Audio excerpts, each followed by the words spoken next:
Governor Newsom expanded California's compassionate release law in 2022, which also now means that the state has to report this data. Last year, of 143 cases considered, a judge granted compassionate release to 32. That's 20%. Kevin Ellis is just the latest release, despite protest in court from his victims and now his own family.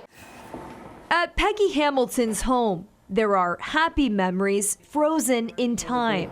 Flipping through these pages Here he is. brings a smile Catching his first fish. to a mother who now also feels old wounds ripped back open. How could I have been blind to it? There's a lot of pain involved there.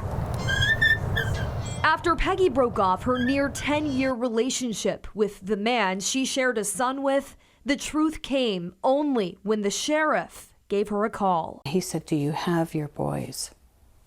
And when he said that, my blood ran cold. And then he told me that he had molested children while my boys were in the house sleeping in the same home. One of them tried to commit suicide based off of what he had done to them. Kevin Ellis was convicted on charges of molesting 2 children in 1995. He only spent 4 months in jail. Did that shock you? Shocked me. How can that be? Those children are going to pay for the rest of their lives. For the second time, Ellis was convicted of molesting 2 more children in 2013. He also failed to register as a sex offender. So he went back to prison, this time with a sentence of 100+ years to life with parole. The last thing that needs to happen is him to be free to do that again. Under California law, Ellis, diagnosed with terminal cancer and less than 6 months to live, was granted compassionate release from prison in Yolo County Court. He'll now live out his last days under supervision and as a registered sex offender. The assumption from CDCR is that he is not a risk to reoffend. How do you feel about that? It's not even possible that he would not be able to reoffend because it's a depraved mind. Do you think that someone can ever be truly rehabilitated from being a child molester? Absolutely not. Peggy's son is Joseph Hamilton. I have 2 kids now, and to say that I was horrified is just an understatement.